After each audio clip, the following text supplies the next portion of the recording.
समान आपको जो है पौधा जो है आपको दिखाई दे कि साहब जो खाली है ना, कहते हैं देसी भाषा में खाली फेंको तो बेटे टच ही नहीं करे, है ना। बाकी पता लगा खाली फेंकोगे तो आधे पौधे कट के नीचे गिर जाएंगे, ठीक है ना।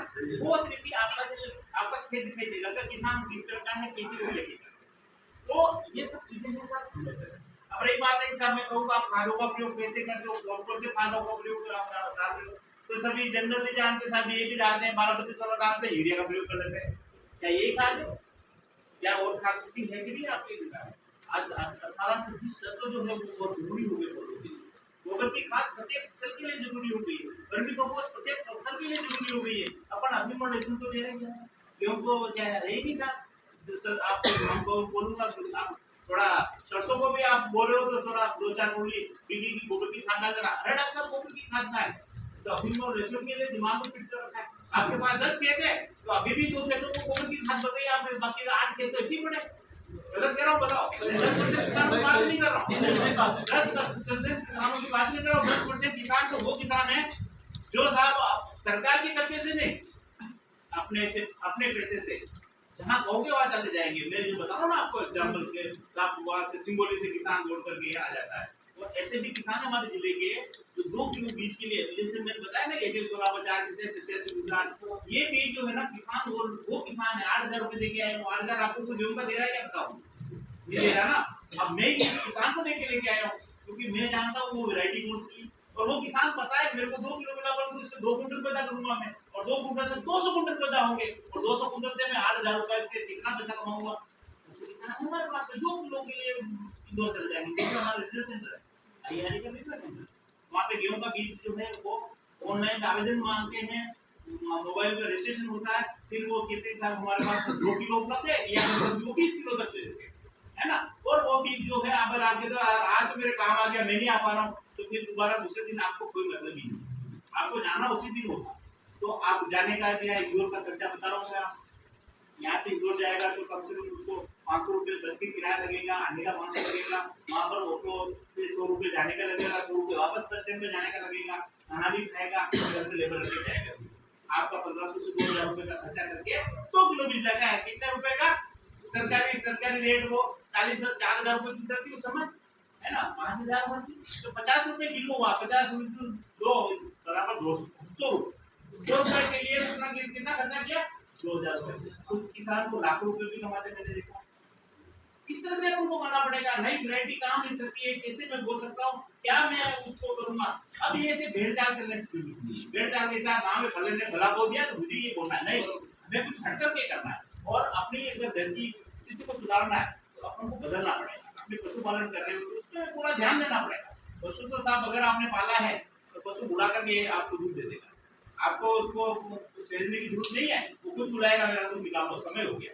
परंतु अपन क्या कर रहे हैं, अपन उसको 2 टाइम पानी पिला रहे हैं और गर्मी में उसको भूसा खिला रहे हैं, बरसात में केवल हरा खिला रहे हैं, हरा खिला के दस्ते लगा रहे हैं और उसको भूसा खिला के उसके अंदर लेटरिन को झाँक कर रहे हैं, गोबर चिपक जाता है, बेचारे के कब्ज हो गई तो फिर वो डॉक्टर को आप बुला रहे हो क्या, है ना। आपने कब्ज हो जाएगी क्या करोगे? पानी पियोगे, चलोगे फिरोगे, कोई अजवाइन की फाकी मारोगे या कोई है ना गोली दवाई लेने की कोशिश करोगे, यार पेट साफ नहीं हो रहा है, कब हो रही, तो उसका कोई ध्यान दे रहा है क्या? 2 बार पानी उसने पी लिया तो पी लिया, नहीं पिया तो अब दोबारा उसको मतलब ही नहीं है, थोड़ा बस हो गया उसका काम। 70 लीटर पानी चाहिए उसको, आप पानी 5 लीटर पीते हो प्रतिदिन, उसको 70 लीटर पानी चाहिए। क्या आप 5 लीटर को एक बार भी पी रहे हो?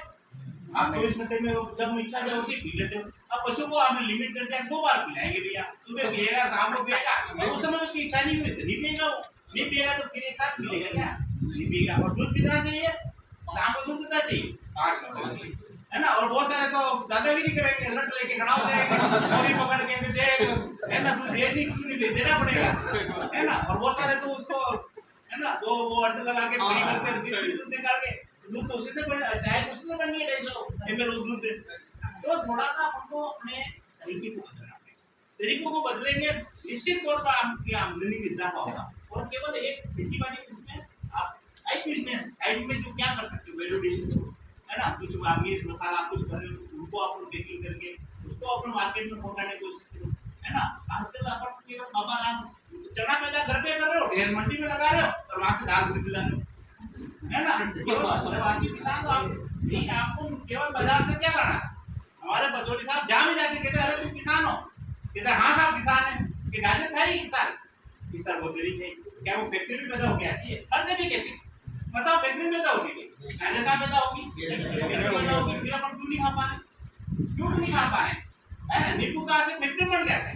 एक नींबू अगर आपने अपने कुएं में लगा रखा है, अपने आंगन में लगा रखा है, तो डॉक्टर तो खूंटा ठोकर आपके घर में पा डॉक्टर बैठा हुआ वो नींबू का पौधा।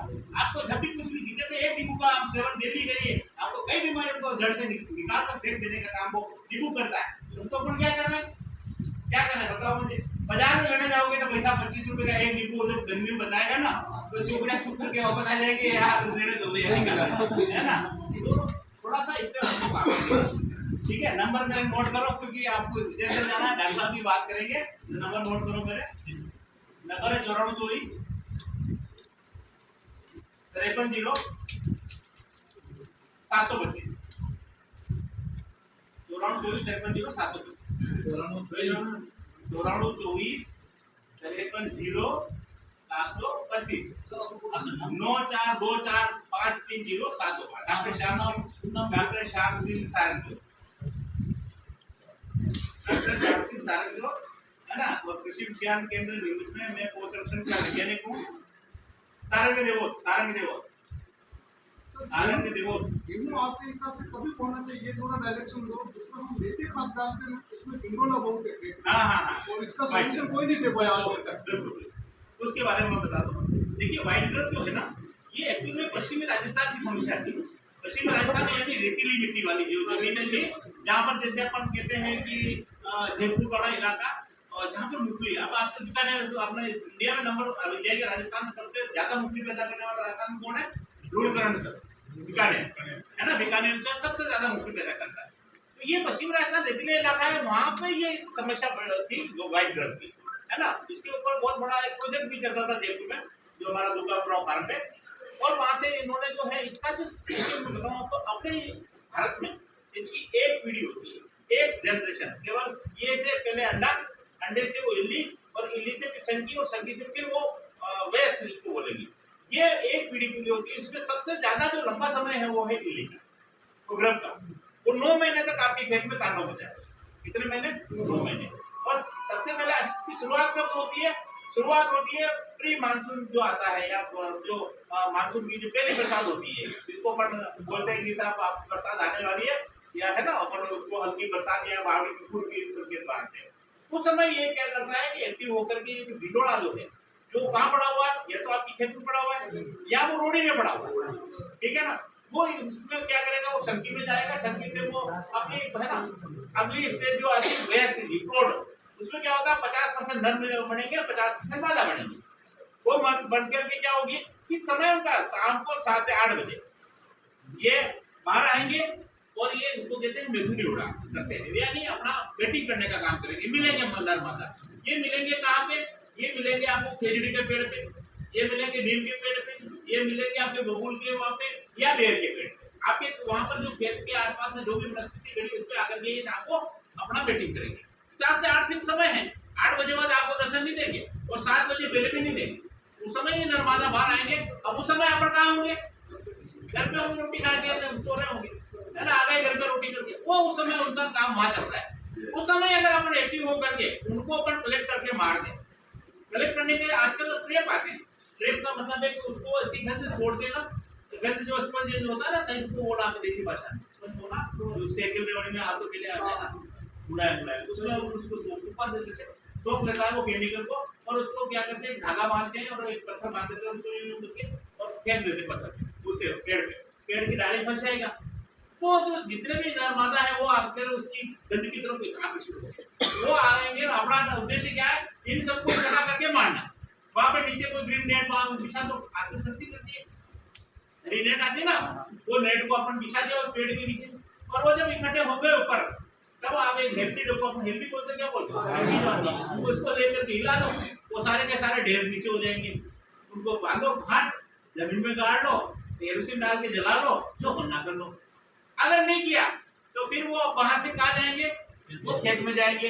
नरम नरम मुलायम पानी पड़ा हुआ ही है, वहां जाके वो अपना घुसाएंगे पीछे वाला एब्डोमेन, और वहां अंडा देने का काम कर देंगे। जब अंडा दे दिया तो फिर वो उसमें से ग्रब निकलेगी, ग्रब को धीरे धीरे 9 महीने तक आप पी सकते हैं।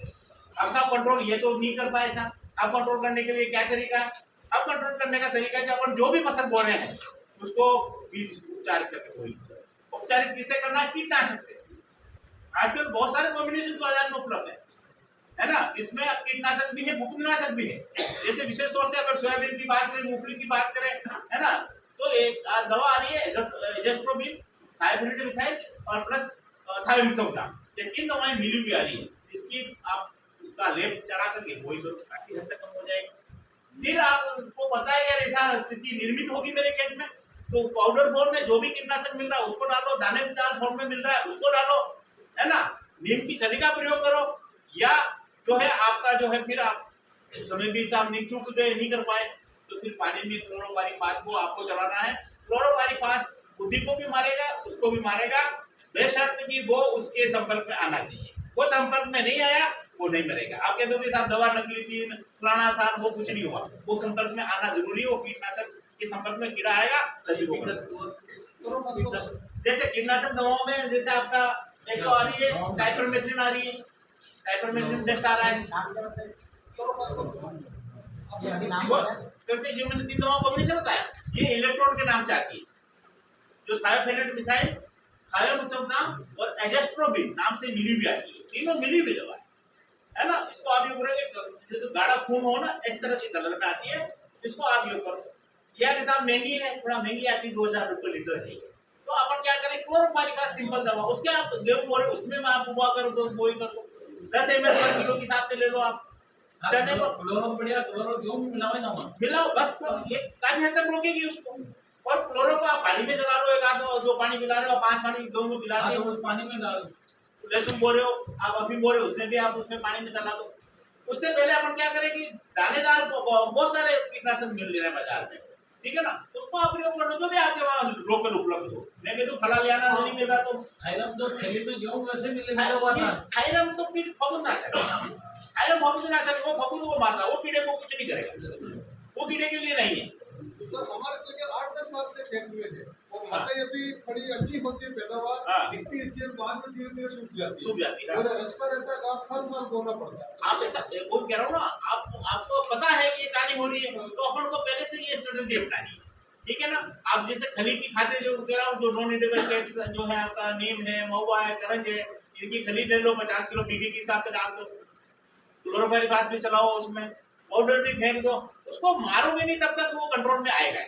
सीधी कहानी ये है, क्योंकि वो भीड़ प्रकार का कीड़ा है, 9 महीने तक वो लिए। बाकी तो आपकी चने के लिए जो है ना, वो एक चने की अवस्था में चना 320 दिन का है, 120 दिन का, 5 बीड़ी पूरी कर, कितने 5 बीड़ी, अंडा, इल्ली, संकी, पतंगा, फिर अंडा, फिर ऐसे 5 बीड़ी, परंतु ये कितना, एक साल में एक की बीड़ी, ठीक है ना। तब तक वो गंडोला पड़ा रहेगा और अपने खेत में जो है लाइन पकड़ते काटता हुआ आगे बढ़ता है।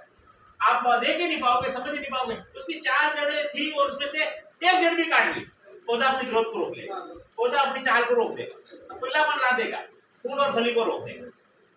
पानी का अपन नुकसान उठाना पड़ेगा, आपको समझ में भी नहीं आएगा। आप समझो कि यूरिया की कमी होगी, आप समझो कि पानी की कमी होगी, जबकि ऐसा नहीं हुआ। किस कारण से? कीड़े के कारण। वो कीड़ा कहाँ है? जमीन के अंदर। आप पौधे को उखाड़ के देखोगे नहीं, ये स्थिति नहीं है। तो थोड़ा सा अपन सावचेत रहे, खेत में जाए, देखें और इस हिसाब से अपन सूटेबल दवाओं का प्रयोग करें। नंबर मैंने दे दिए हैं, आप जब चाहे आप मुझे फोन करें, ठीक है ना। बेहिचक फोन करेंगे, डॉक्टर साहब मेरे को कोई ये नहीं कि चितौड़ करने वाला, इसलिए बात कर रहा हूँ। हमें ना पूरे जहाँ से भी किसान, हमारे बहुत सारे ऐसे किसान हैं जो अश्वगंधा के बीज को 12 स्टेटों में सप्लाई करते हैं। कोई दिक्कत आती है तो डॉक्टर साहब के नंबर देते हैं, डॉक्टर साहब से बात करना है तो आप बताते हैं या फिर हमें बताते हैं। और ये हमारी विशेषता है, ये हमारी विशेषता है कि हम जिले में जो है ना, हम कहीं भी दमंगे इसके साथ में खड़े होकर के कह सकते हैं साहब हम हमारा किसान, और किसान हमारे लिए कहेगा साहब ये एक बार नहीं 10 बार हमारे गाँव में, एक बार नहीं 10 बार आए, ठीक है ना। तो हम इतना गर्व से और इतना मतलब ये कह रहे हैं ना, मतलब झूठ और वो छुपी हुई नहीं है ना, सत्यता है इसे, ठीक है ना। तो आपको बहुत बहुत धन्यवाद कि आपने सुना मेरे को। अब मैं आमंत्रित कर रहा हूँ डॉक्टर पचौरी साहब को कि वो आपको संबोधित करना है। किसान भाई राम राम। आधे लोगों ने तो राम राम नहीं है ना। तो बड़े हर्ष की बात है कि भारत सरकार के द्वारा अब ये एक नए अभियान चल रहे हैं कृषि विभाग के माध्यम से, शासन प्रशासन के माध्यम से, तो किसानों को बाहर भी दौरे पे भेजा जा रहा है, सही है। और उसका नतीजा ये है कि पहले हमारा किसान की स्थिति रहती थी कूप मंडूक जैसी, जैसे कुएं का मेढक होता है ना, उसको अंदर जितना कर रहा है वो उतनी ही हुआ, यही दुनिया है साहब उसकी तरफ। उसको मालूम ही नहीं कि बाहर क्या क्या होता है। इसके लिए ये दौरे चलाए गए कि बाहर जाके देखो, तुमसे बेहतर भी कर रहे हो, तुमसे खराब भी कर रहे हो। अन्यथा आज वर्तमान समय बड़ा बुरा समय आ गया है। बुरा कहाँ आ गया है? हर आदमी बड़े बड़े मंच पर छाती ठोक रहा है मैं किसान हूं, और या ये कह देगा मैं किसान का बेटा हूं। क्या नेता क्या अधिकारी कह देते कि नहीं कह देते? छाती ठोक रहे कि मैं किसान हूं या किसान का बेटा हूं, और जब ये बात कहते हैं तो दुनिया ताली हो जाती है, और वो भी खुश, और वो इतने खुश हो जाते हैं कि वो उस समय ये समझते हैं कि उनसे बड़ा कोई है ही नहीं। उनसे पूछो कि तुम किसान हो, किसान के बेटे हो, लेकिन क्या अपने बेटे को किसान बनाओगे? तो कोई हम ही नहीं बन रहा। बेटे को क्या बनाएंगे? IAS PCS, डॉक्टर, वैज्ञानिक, अध्यापक, जो वहां से ये कह देगा बेटे को चपरासी बना दूंगा, लेकिन कोई ये नहीं कहेगा कि बेटे को किसान बनाऊंगा। क्यों भैया? कोई न कोई लोचा तो है। जब अपने आप को आप किसान या किसान का बेटा कह रहे हो तो गौरवान्वित महसूस कर रहे हो, और बेटे को किसान बनाने तैयार नहीं हो। एक तरफ देश मेरा कृषि प्रधान देश है, और किसान की हालत क्या है? बुरा मत मानना, किसान की ये पोजीशन आज वर्तमान में कि कर्ज में ही तो पैदा होता है, कर्ज में ही ब्याह शादी होता है, और कर्ज में ही मर जाता है। खेती की क्या हालत हो गई है आज? बड़ा कटु सत्य है। खेत बढ़ नहीं रहा और खाने वाले बढ़ते जा रहे हैं, और वो भी अच्छा अच्छा खाने वाले। अच्छे अच्छे से मेरा मतलब है, बाप अपने ही घर में 3 पीढ़ी पर देख लो कि बाबा साहब कांदे से या चटनी से खा लेते थे, और अपने कितने से खा रहे, और अपने बच्चे को दाल के साथ सब्जी नहीं मिली तो थाली फेंक के चल देता है ना हकीकत। बाबा साहब पूरी साल में 1 जोड़ी कपड़े बन गए तो बहुत बड़ा तीर मार लिया, 1 जोड़ी जूते आ गए तो बहुत बड़ा काम कर लिया। और अपने बच्चे को देख लो, छोटे से फंक्शन में 6 जोड़ी बदल देता है। बदलता है कि नहीं बदलता? बाबा साहब 3 किलोमीटर, 4 किलोमीटर, 5 किलोमीटर दूर अपना खेत था, वहां से सर पे रख के बरसी लाते थे गाय भैंस के लिए। पहले गाय भैंस खा ले तब खुद रोटी खाते थे, पहले कुत्ता रोटी खा ले तब रोटी खाते थे, और अब बरसी में लाएगा का बच्चा खेत में से तो मम्मा भूखे प्यासे बने रहो, वो चाय भी लेके नहीं जाएगा। क्यों? पढ़ा लिखा है। पहले दादी घर में ही दाल बना लेती थी, और पढ़ी लिखी लाड़ी से कहते पहले दाल बना, तो मैं जेल में फिट करवा देंगे 6 महीने के लिए, है ना? ये किसान की हालत हो गई है। किसान था अपने आप में आत्मनिर्भर था, अब हम हर चीज के लिए व्यापारी पे डिपेंड हो गए। ये बड़ा कठिन सत्य है। जमीन बढ़ नहीं रही। जब देश स्वतंत्र हुआ था तो मुट्ठी भर जनसंख्या थी देश की, जनसंख्या बहुत कम थी, और खेती योग्य जमीन अथाह थी, और फिर भी लोग कहते थे भूखों मर रहे हैं साहब। लेकिन आज चीन को भी पीछे छोड़ दिया। इस साल में नई सर्वे में चीन भी पीछे छूट गया, तो हम सबसे टॉप पे हैं जनसंख्या में। जमीन दिन पर दिन कम हो रही है, किसी की बड़ी हो तो बताओ मेरे को। शहर बढ़ रहे, कहाँ बढ़ रहे? खेतों में। कस्बा बढ़ रहे, गांव बढ़ रहे, रोड जन रहे, कहाँ बढ़ रहे? खेती योग्य जमीन जा रही है, वो दिन पर दिन घट रही है। खाने वाले बढ़ रहे हैं, और वो भी अच्छा अच्छा खाने वाले। खेती में काम करने की बात आए तो कहाँ आ गई? दादा साहब 12-18 घंटे काम करते थे, अब उन कितने बजे काम कर रहे हैं? डॉक्टर साहब कह रहे थे ना 7-8 बजे आता है दूसरा, और 7-8 बजे हम खेत में रहते ही नहीं, हम तो 5 बजे घर भग गए। और वो कब तक माँ अपना तांडव करता है? सूर्य निकलने से 3 घंटे पहले जाके छुप जाता है, और सूर्य जैसे छिपेगा उसके बाद आएगा। मैंने फिक्स कर रखा है, उसे मालूम है कि किसान क्या बजे आता है। इतना चालाक है वो। और मारेंगे कैसे? कोई मंत्र तो है नहीं है। ऐसे में खेती अपने को करनी है। और आज भी हम गारंटी से कह रहे हैं, केंद्र में राज्य में किसी भी पार्टी की सरकार हो, सब छाती ठोक दिए भंडार भरे पड़े। और कब भंडार भरे पड़े हैं? आप में से गारंटी कोई आदमी ऐसा नहीं जिसने भी कोरोना काल नहीं झेला था। सबने कोरोना झेले, तीनों लहर झेली। पहली लहर थाली बजा के काट दी, बजाई थी ना थाली। पहली लहर में डर ज्यादा था, मृत्यु दर कम थी। कम लोग मरे थे, लेकिन डर ऐसा था बंद हो गए थे। लेकिन क्या किसान बंद हुआ था? किसान तो बंद नहीं हुआ था भैया। मेरा केवीके तो एक दिन भी बंद नहीं हुआ और मेरे किसान भी बंद नहीं हुए थे। अगर वो किसान भी बंद हो जाते तब मेरा मानना है कि कोरोना से मरते या नहीं मरते मुझे नहीं मालूम, लेकिन भूखों मर जाते। क्यों मर जाते भूखे? तो भगवान ने बड़ा कटु सत्य, दो सत्य ऐसे बनाए हैं जिनका कोई पार नहीं है। पहला सत्य, कोई भी जीव पैदा होगा तो खाएगा नहीं। जो भी जीव है वो अन्न नहीं खाएगा। सोना चांदी नोट रूप कोई नहीं खा सकता। कोई खा रहा हो तो बताओ। जितने बार पैसे वाले तो लॉकडाउन में गर्म बंद हो गए, क्या सोना चांदी खा लिया था क्या? उनकी तो और हालत क्या थी? सवेरे आंख नहीं खुल रही थी, क्यों? बैटरी नहीं मिली। अब बैटरी कैसे बनेगी? दूध से बनेगी। क्या तो दूध से बनेगी, तो दूध कौन देगा? गाय देगी गाँव में। तो क्या नया नियम निकाला था 7 बजे से 10 बजे तक दूध जाने दो जयपुर में? क्यों? कोरोना सो रहा था क्या? नया नियम निकाला था कि नहीं निकाला था? ताकि वो पैसे वाले मर न जाए, उनको चाय मिल जाए, उनकी आंख खुल जाए। क्यों? मेरे ऊपर सब डिपेंड है, मेरा किसान किसी पे डिपेंड नहीं है। 1 महीना बाजार बंद हो गए थे तो किसान नहीं मरा। वो तो अगर मर भी गया तब भी पूरा गांव जलाने जा रहा था। दुख उनका है कि बाप मर गया और बेटा नहीं जा रहा कि कोरोना हो जाएगा। नगर पालिका वाले जला रहे थे। यानी सब कुछ किसान को दिया भगवान ने। सच्चाई बनाई, कोई भी जीव है मेरे ऊपर डिपेंड है, इसलिए अन्नदाता, इसलिए सब छाती ठोकरे में किसान। क्लियर है ना बात? हम दूसरे पे डिपेंड नहीं है। गलती हमारी कहाँ हो गई है? हम दौड़ दौड़ के दूसरे पे डिपेंड हो गए। कहाँ हो रहे हैं? बिजवारा चाहिए, चले जाओ बाजार, अपनी मक्का बेच देंगे, अपना रायड़ा बेच देंगे 10 रुपए किलो, और 1200 की थैली लाएंगे रायड़े की। क्या उसके बनिया के पास कोई अपना गोदाम है क्या? क्या कोई उसका खेत है क्या? वो आपके रायड़ा को लेके आपको चिपका रहा है। आपका सोयाबीन ले लेगा 2000-2500 में, वो आपको 8000 का देगा। वो हम बड़े खुश। हम समझदार कहाँ हैं? हम समझदार एक में हो गए, मात्र अफीम का पट्टा मिल जाए। अफीम का बीज लेने कोई प्राइवेट पे नहीं जाता, कोई सरकार पे नहीं जाता। कोई जाता हो तो बताओ, मैंने तो नहीं सुना, मेरे नीमच में कोई नहीं जाता। वो अपना ही बीज जानते, बीज तो घर खेत में ही पैदा होता है, और बाकी की सारी फसलों का लेने जाएंगे सरकार, और उसका परिणाम में रायडा का बेच दे क्या बेच देगी अपनी 15, 20, 25 रुपए किलो, और बीज बारे की 800, 1200, 1500, हल्ला उड़ जाए उतना, और खुशी खुशी लाता हूँ, ला रहा हूँ 2000। यानी बीज में लागत लगा, खाद में। पेड़े पे आम का झाड़ लग रहा है, उसमें आम केरी नहीं आ रही क्या?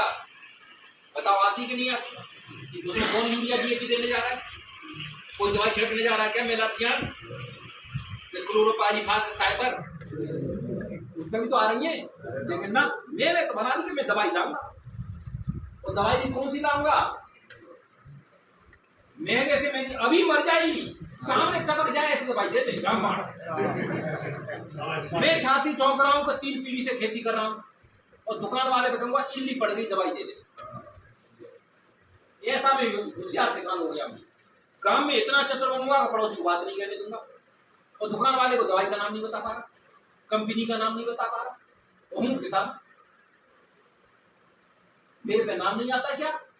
मैं गारंटी दे रहा हूँ, आप दुकान में जाके कहो कि मेरे को तो साइपरमेथ्रिन चाहिए, इस कंपनी की दे, मैं गारंटी दे रहा हूँ उस दिन आपको नकली दवाई नहीं देगा। लेकिन मैं तो बोलूंगा कि मेरे को तो कट चाय दे दे बस, वो दुकान वाला कट चाय पिला देना, फिर तो बिल लगाऊंगा, फिर तो रिश्तेदार हो गया। है ना हकीकत? मैं कह रहा हूं हम जागरूक हों, हम एक्सपर्ट हो खेती करने में, हम एक्सपर्ट नहीं है, हम जानकारी से खेती करे जा रहे हैं। जानकारी और एक्सपर्ट में दोनों अलग अलग चीजें हैं।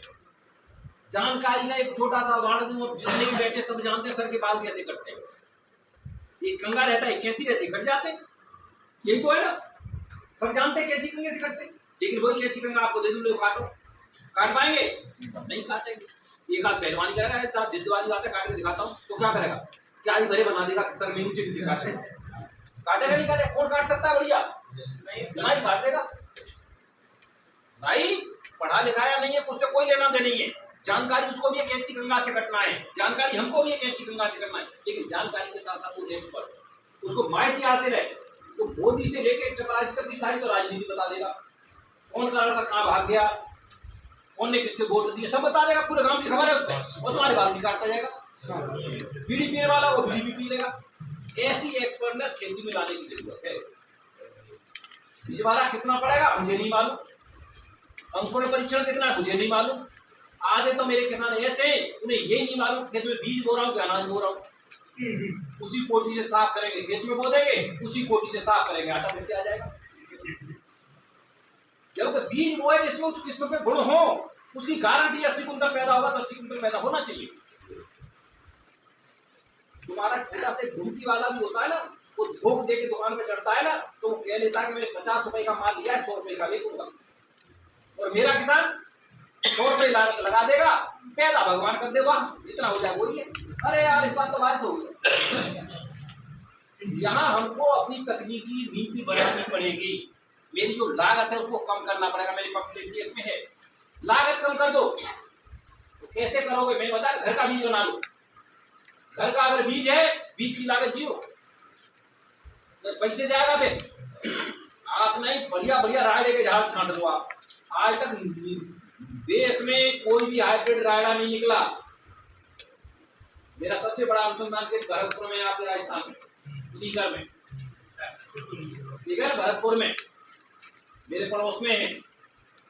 बता इसलिए रहा हूँ अभी तक डॉक्टर साहब को सुना है तो तुम लोग अधिकारियों को दोनों को डांटोगे यार, यही सुनाना था चित्तौड़ वाले आदमी से ही तो तुम यहाँ को लेके आए। ये तो घर का ही आदमी था। तो मैं तो आगरा का हूँ, यूपी का, इसलिए वहां की बात बता रहा हूँ। रायडे में हाइब्रिड नहीं निकला, लेकिन कंपनियां हमको ठग रही हैं। हम अपने घर का बीज बना ले, बढ़िया झाड़ को छांट के उसका बीज तैयार कर लें, तो बीज की लागत 0 हो गई कि नहीं होगी। सीधे से 1200 रुपए बचे कि नहीं बचे। दूसरी जितनी भी गांव में आता है, किसी भी गांव में चले जाओ, किसी भी किसान परिवार में चले जाओ, भगवान ने सच्चाई बना रखी है। किसी भी पौधे को देख लो, गेहूं का ही पौधा देख लो, गेहूं का झाड़ तो देखा है सबने। ऊपर की 8 से 9 इंच की जो उम्री है, बाली है, वो आपके लिए बनाई, और बाकी का 2-2.5 फीट का पौधा धरती माता के लिए या गाय माता के लिए बनाया है। उसको जमीन में मिला दो, अलग से कोई यूरिया डीएपी राखोड़े डालने की जरूरत नहीं। लेकिन हम इतने होशियार हो गए, 9 इंच की बाली तो मेरे घर आ जाएगी, उसके बाद आग लगाऊंगा।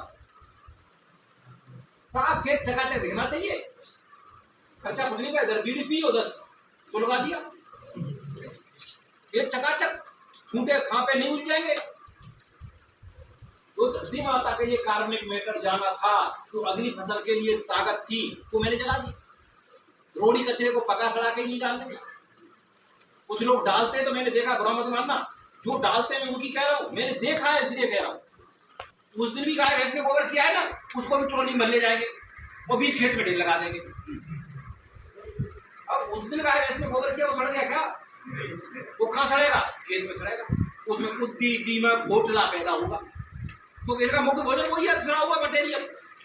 अगर मैं पहले व्यवस्थित पका सड़ा के ले जाऊं, चाहे केचुआ की खाद से, चाहे साधारण वे में, चाहे बायो डिकम्पोजर डाल के चलाऊं, तो मेरे पास खाद खरीदने की जरूरत ही नहीं है। यूरिया डीएपी पे मेरे को दौड़ना ही नहीं है। मेरे को यह दे रखी है तकनीकी, उर्वरक की लागत सबसे बड़ी जाती है, वो 0 हो गई कि नहीं होगी। दूसरा काम, उर्वरक डालना भी है तो कब डालना है मेरे किसान को नहीं मालूम। खड़ी फसल में फूंक देते हैं साहब। यूरिया के अलावा कोई उर्वरक ऐसा नहीं बना हिंदुस्तान में आज तक जो खड़ी फसल में दिया जाए। सब आधार खाद के रूप में देने पड़ते हैं, क्योंकि पौधे का मुंह है जड़, वो जड़ हमेशा जमीन में नीचे है। आपने ऊपर डीएपी फेंक के कोई मतलब ही नहीं उसका, मन समझा लिया, वो फसल को मिली ही नहीं, वो तो और बुरा काम करेगी खेत में, और बीमारी कीड़े फैलाएगी। मैं उर्वरक की लागत को कम कर सकता हूँ, नहीं कर। मिट्टी की जांच करवा लो, क्या जा रहा है, सरकार फ्री में कर रही है। आपको मालूम पड़ेगी कि इसमें पिछले में इतनी एनपीके है, उतनी कम डालो। संतुलित मात्रा में डालोगे तो फसल पर्याप्त पैदा होगी। संतुलित मात्रा जानते नहीं है, हिंदुस्तान का बच्चा बच्चा जानता है। घर पे दाल बन रही हो ना, तो 1 मुट्ठी नमक डालना, 1 मुट्ठी डालेंगे, उसमें पूरी थैली नहीं डालते। क्यों नहीं डालते भैया? डाल दो पूरी थैली, ज्यादा डाल दी खारा हो जाएगा, खाएगा कैसे सब्जी। लेकिन खेत में 40 किलो यूरिया डालना है तो 50 किलो धूप के आएंगे, 10 किलो कहाँ ले जाओगे? मुझे अपना क्या जा रहा है, खाएगा मतलब। अब होड़ा हो बिना जानकारी के दौड़ रहे हैं। ये जानकारी हमको होनी चाहिए। प्लांट प्रोडक्शन में जब तक आप अपनी जुबान में दवाई का नाम नहीं लाओ, अब ये मत कह देना डॉक्टर साहब दवाई का नाम अंग्रेजी में। अंग्रेजी में हिंदुस्तान का बच्चा बच्चा होशियार है। बोलेरो, हीरो होंडा, मारुति, ये हिंदी में नाम है क्या? ये सब भी जुबान पे है, यानी अंग्रेजी जानते हो तुम? होशियार कितने हैं?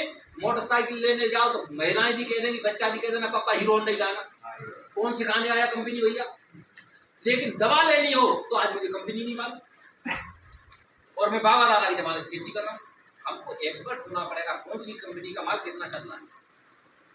जिस दिन आपने ये 3 चीजों में लागत बचा ली, मैं कह रहा हूँ आपका खेती लाभकारी। दूसरा, पहले से जिद ठानो, पहले से टारगेट बनाओ, इतना इस बीघा से पैदा करूंगा। कमी कहाँ छूट रही है और होगा पैदा। आप आज वहां सोच के लाए हो, पहले से बैनर पे लिख के लाए हो कि उज्जैन भी जाऊंगा, इंदौर भी जाऊंगा, जलगांव भी जाऊंगा, महाराष्ट्र भी जाऊंगा। क्यों लिख के लाए? इन जगह जाऊंगा, पहले से दिमाग में टारगेट है, वो वहां तक जाएंगे और सुरक्षित वापस आएंगे। लेकिन खेत में चले, खेत में और रास्ते में दोस्त मिल गया ना, मालिक चले वहां बालाने के मौसम में जाना है, मालिक चले यार खेत में तो कल चले जाएंगे। अपनी कोई नीति नहीं, खेत तैयार करेंगे बढ़िया गेहूं के लिए, समझ रहे हैं ना? और बीच में कोई ग्राम सेवक मिल गया ना, मालिक ये फ्री का बीज आया है रायडे का, ये बो दे, 1 कट्टा डीएपी और मिलेगी, गेहूं गया भाड़ में, रायडा होके चले आएंगे, है ना? अपनी कोई नीति नहीं है। यहाँ मेरा आग्रह पहले से नीति निर्धारित कर ले और फाइनल टारगेटेड कील ले। और तीसरा काम जहां मेरा किसान बहुत भटक रहा है, अपना कोई माल लेने जा रहे हो उसकी कीमत पहले से फिक्स आ रही है कि नहीं आ रही? साहब उन्होंने 20 रुपए प्रिंट है तो 20 रुपए का ही मिलेगा। मार्च से लेने जाओ 1 रुपया छपाए तो 1 रुपए की मिलेगी। खाद का कट्टा ले जाओ तो पहले से प्रिंट है, उससे ज्यादा का मिल सकता है, कम का नहीं मिलने वाला। मिलता हो तो बताओ, क्लियर है? और अपने जब माल के आता है टोली भर के, तब हमारे माल की कीमत तीसरा आदमी बताता है, सामने वाला। वो हम कितने भोले हैं, मैंने नीमच का देखा, आप लोगों का नहीं देखा। आप पता नहीं मंडी में कैसे माल बेचते हो। किसान माल ले जाएगा, मंडी में ढेर लगा देगा और उसके बीच में गड्ढा और कर देता है, बीच में गड्ढा और करता है। यहाँ का किसान क्यों करते हो मुझे नहीं मालूम, क्यों करते हो? ये ढेर लगा दिया ना पूरी ट्रॉली गेहूं का, और उसके बीच में ढेर करते, गड्ढा कर देते बीच में। इसलिए करते हैं व्यापारी देख ले कि मेरा माल एक जैसा, कहीं कंकड़ पत्थर नहीं, पूरा एक जैसा भाई, चकाचक, है ना? तब बोली लगा तू खुल के। और ये नियम है, देश का कानून है। अगर खुले में माल बेचोगे तो सामने वाला कीमत बोलेगा। वो जानता या नहीं जानता, वो तुम्हारे माल को उछाल उछाल के नहीं देखेगा, क्योंकि नंगा माल बड़ा है। समझ गए ना? ये नियम है। तो 2 रुपए से 10 लाख तक की कितनी भी बोली बोल दे, आप उसका कुछ नहीं बिगाड़ सकते। दूसरी तरफ नियम ये भी है कि अगर आपने माल की पैकिंग कर दी, पैदा करने वाला कीमत नहीं बताता, पैकिंग करने वाला कीमत बताता, समझ रहे? और मेरा किसान यही बोल रहा है, अपने माल की कीमत पैकिंग नहीं कर। मेरा आपसे आग्रह है, पैकिंग करना सीखो। पैकिंग आपको मेहनत से नहीं करनी, पैकिंग के लिए तो मशीन आ रही है। अपने घर पे एक मशीन लगा ली जिसको नाम देते कारखाना। आप एक ग्रेडर लगा दो, पैकिंग की ग्रेडिंग की मशीन लगा दो, पैकिंग कर देगा। आपने गेहूं लगाया, खुले में बेचोगे 10 से 15-25 रुपए किलो ही बिकेगा। उसी की ग्रेडिंग करके पैकिंग कर दो। तुमने अगर रेट रख दिया ना उस पर 80 रुपए किलो, तो 80 रुपए किलो में बिकेगा। सेकेंडरी एग्रीकल्चर पे आपको जाना पड़ेगा। गेहूं 20 रुपए किलो बिकेगा और आटा 55 रुपए किलो बिकेगा। आटा बनाने में क्या लगा था, कौन से गुणा भाग लगे थे, कौन से धूप में खड़ा रहना पड़ा था, बटन दबाना था, चक्की पीस के अपने आप आटा दे रही है। तोलने के लिए इलेक्ट्रिक बैलेंस है और सिलने के लिए ऐसी मशीन आ गई खर। गेहूं को चांजो उछाल के देखेगा, आटे को फाड़ के देखेगा कि अंदर का कितना है, बताओ आप। धनिया है, खड़ा मंडी में ढेर लगाओगे 15 रुपए किलो, मसाला पीस दो 150 रुपए किलो। हिंदुस्तान में बता अन्न के ऊपर सब जिंदा है। कोई भी मसाला ऐसा नहीं है जिसको कोई नहीं खा रहा हो। तो मैं गारंटी ले रहा हूँ, मुझे नाम पता नहीं पूछे, कोई ऐसा हो जिसने हल्दी नहीं खाई तो बताओ मेरे को। सबने हल्दी खाई है, सबने जीरा खाया है, सबने मेथी खाई है, सबने धनिया खाया है, सबने मिर्ची खाई है। लेकिन वैल्यू एडिशन कोई नहीं कर रहा। मेरा आग्रह है कि किसान को अपनी आर्थिक स्थिति सुधारनी है, माल को अपनी पैकिंग करा, उपभोक्ता जो चीज मांग रहा है वैसी पैकिंग करो। जिस दिन आपने पैकिंग कर दी उस दिन आप अपने मनमाफिक कीमत ले पाए, अन्यथा आप अपनी कीमत नहीं ले पाओगे। अपनी कीमत नहीं ले पाई तो वही नीमच का प्याज कांड होता रहेगा। ज्यादा पैदा कर लोगे अगले दिन रेट डाउन होता है कि नहीं होता? ज्यादा पैदा हो गया तो रेट डाउन। किसके द्वारा? किसान के दिमाग के द्वारा कि ज्यादा पैदा कर लिया भैया इसलिए रेट नहीं मिल रहा। इस बार सोयाबीन सड़ गया फिर क्यों नहीं रेट हाई हो गए? ये दिमाग से निकाल दो। पैदा होना खपत का कोई लेना देना नहीं बचा आजकल सारे रेट मीडिया अपने कंट्रोल में ले रही है। आज दिल्ली से निकल जाए टमाटर 150 रुपए किलो तो तुम्हारे यहाँ 150 नहीं तो 100 रुपए किलो तो हो ही जाएंगे। अब न तो एक दिन में टमाटर खाने वाले बढ़ गए और न टमाटर पैदा ज्यादा हो गया। ये र्यूमर पे चलने लग गया व्यापार। आज हल्ला मच गया चाइना का लहसुन आ गया रेट डाउन। क्या घर घर चाइना का लहसुन आ गया क्या? इस चीज से कोई लेना देना नहीं है। आपको उस चीज पे सोचना है कि तुम्हारे ऊपर सब डिपेंड है। तुम एक दिन अपनी सलाह कर लो, एकता कर लो, उस दिन तुम रेट डिसाइड करोगे। मैं गारंटी दे रहा हूं। एक दिन दूध की सप्लाई कर दो अपने शहर में बंद तो नहीं देंगे, अगले दिन जो कीमत मांगोगे उतने में दूध बिक जाएगा। लेकिन दुर्भाग्य क्या है? मेंढक को तोलना और किसान को इकट्ठा करना। बुरा मत मानना, ये हकीकत है। जिंदा मेंढक को तोलो और किसान को इकट्ठा करो। किसान से कहो कि आजा भैया आधा घंटे बात करेंगे, टाइम तो है ही नहीं साहब, वही तो भैंस खुल जाएगी, गाय भी आ रही है। और वैसे अगर जेसीबी गड्ढा खोदने आ जाए गांव में तो 20 आदमी की भीड़ तमाशा देखती रहेगी। और उसमें भी ये कह दिया कि पटवारी साहब और आ रहे, फलाने का अतिक्रमण हटेगा तो आधा गांव इकट्ठा हो जाएगा। इसके लिए मेरा आग्रह, खेती कर रहे हैं बहुत बढ़िया कर रहे हैं, तभी मेरे देश के भंडार भरे पड़े। लेकिन उसको हम तकनीकी रूप दें और अपनी मेहनत की प्राइज हम लेना सीखें। और वो तभी लेंगे कि जो उपभोक्ता मांग क्या रहा है। और हर उपभोक्ता पे पैसा है। मैं गारंटी हूं आप में से कोई ऐसा आदमी नहीं है जिसने 20 रुपए लीटर का पानी नहीं पिया। भारत सरकार के द्वारा पानी की कीमत क्या है? 20 रुपए लीटर है क्या नहीं? बिसलेरी का पानी सबने पिया है, तुरंत 20 रुपए देते हैं, पहले रुपए देते हैं तब पानी पीते हैं। कभी सोचा है एक गाय में कितना पानी पी के तब दूध दे रही है? 70 से 75 लीटर पानी बता रहे डॉक्टर साहब। अब दूध किसान कह दे कि साहब इसने बिनौले खाए, भूसा खाया, दाना खाया, उसको तो भाड़ में जान दो। इसने तो 75 लीटर पानी पी लिया था तब दिया 3 लीटर दूध, अब दे दो पैसा। तो कोई दूध पी पाएगा क्या? दूध तो छोड़ो चाय भी नहीं पी पाएगा। ये तो दूध का एग्जाम्पल है। कभी सोचा है 1 किलो गेहूं पैदा करने के लिए कितने हजार लीटर पानी लगा रहे हो खेत में? लेकिन हम कीमत नहीं मांग रहे। क्यों?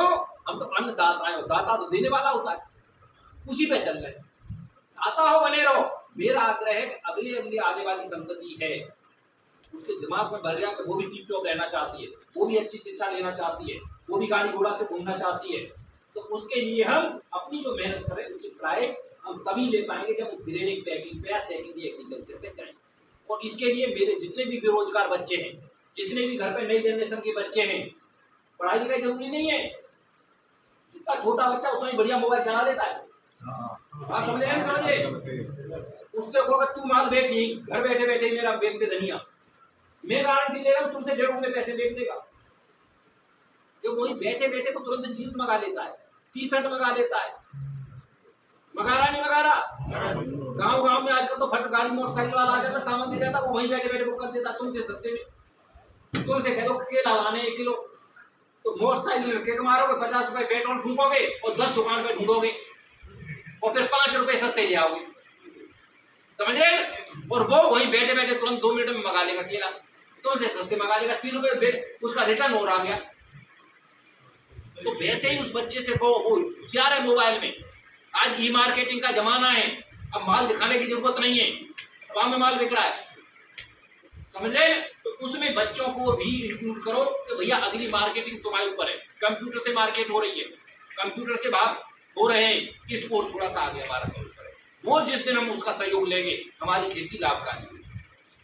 बढ़िया खेती कर रहे हैं लेकिन इसको और बेहतर करने की जरूरत है ताकि हमारी भी आर्थिक स्थिति सुदृढ़ हो, इस ओर हम काम करेंगे तो अच्छा है। ठीक है, बाकी का मैंने जो पंपलेट दी है इसको देने का सिर्फ ध्येय यही है कि इस पे मेरे सभी चारों पांचों वैज्ञानिकों के नाम लिखे हुए, ठीक है, आप उसे नोट कर लें, कभी भी आप हम दे देंगे ग्रुप में डाल दूंगा, ग्रुप में डाल देना इसका फोटो, ठीक है ना। तो उसमें मेरे सारे वैज्ञानिकों के नाम और नंबर हैं, तो कभी भी ये प्रोग्राम सिर्फ हमारे और आपके परिचय का माध्यम है, बात बाकी की कभी कोई जरूरत होती है तो आज के समय का सबसे अच्छा गुरु मंत्र है, मेरे को नहीं मालूम घर में खाना है कि नहीं है, लेकिन मोबाइल सबकी जेब में, तो उस मोबाइल मंत्र का प्रयोग करो। जैसे पहले हमारे ऋषि मुनि करते थे, मंत्र पढ़ा तो ब्रह्मास्त्र आ गया, मंत्र पढ़ा तो शिवशूल आ गया। ऐसे ही आज का है मोबाइल कि भैया वहीं से फोन लगाओ, दुकान पे खड़े हो कि अब कौन सी दवा खरीदें, अब कौन सा बीज वाला खरीदें, तो तुरंत 2 मिनट में निजात हो जाएगा। ठीक है, आप लोग आए, बहुत बहुत धन्यवाद। श्याम सिंह जी, और मुझे लगता है कि जानकारी आपको दी और काफ़ी सरल और सटीक भाषा में जानकारी दी, तो मैं धन्यवाद और आभार देना चाहूँगा।